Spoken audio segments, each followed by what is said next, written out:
যে আমরা খুব কম কথাই বলব, যে আমরা সকলেই জানেন এটা আজকে দেশে প্রতিষ্ঠিত সত্য যে আমাদের দেশের কেন্দ্রের সরকার দেশের গুরুত্বপূর্ণ ক্ষেত্রগুলি, যেমন আপনার বেসরকারি পুঁজির মালিক কর্পোরেটদের হাতে তুলে দিচ্ছে।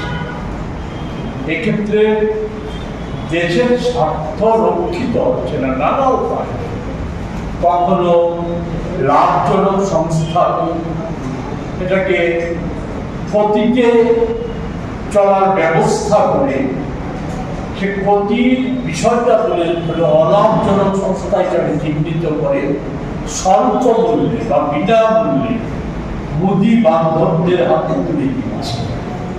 তেমনি একটা আধুনিক দুনিয়ার অত্যন্ত গুরুত্বপূর্ণ জনজীবনের সাথে গুরুত্বপূর্ণ প্রশ্ন ক্ষেত্র বিদ্যুৎ ক্ষেত্র।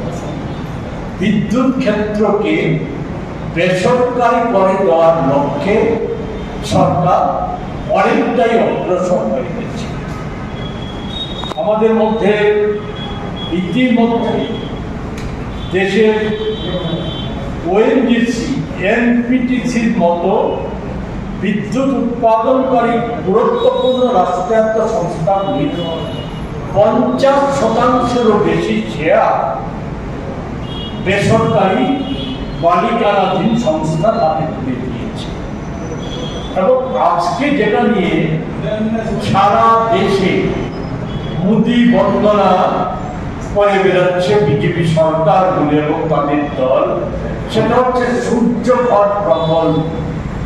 আমাদের রাজ্যের পরিকর্মমন্ত্রী উনি সবচাইতে বেশি সময় ব্যয় করছেন সূর্যঘর প্রকল্পের প্রচার, বিজ্ঞাপনী প্রচারে কোটি কোটি টাকা ব্যয়ের সাথে মানুষকে বিভ্রান্ত করার জন্য উনি যে কথাগুলি বলছেন সেগুলোর উল্লেখযোগ্য সেটা হচ্ছে এই প্রকল্পে মুদির দেখানো এই প্রকল্পে সে প্রকল্প বিজ্ঞানীদের কথা বা মুদির প্রকল্প, সে প্রকল্পে নাকি নিজেই উৎপাদক, নিজেই ক্রেতা, নিজেই বিক্রেতা এবং এই বিক্রির মধ্য দিয়ে হাজার হাজার টাকা উপার্জনের পথ খুলে যাবে এবং সেখানে বিদ্যুতের কোনো মাসুল দিতে হবে।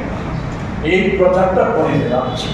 প্রকৃত অবস্থাটা আমি আপনাদের মাধ্যমে রাজ্য সরকারের এই পরিকর্মা মন্ত্রী বা বিজেপি দলের কাছে আমি জানতে চাই, এই আমরা জানি যে আজ থেকে হয়তো আগামী দিনে সেখানে সূর্য বা সূর্যের আলো বা বাতাসের উপর নির্ভর করে আমাদের বিদ্যুৎ ব্যবস্থাটা চালু করতে হবে গড়ে উঠবে।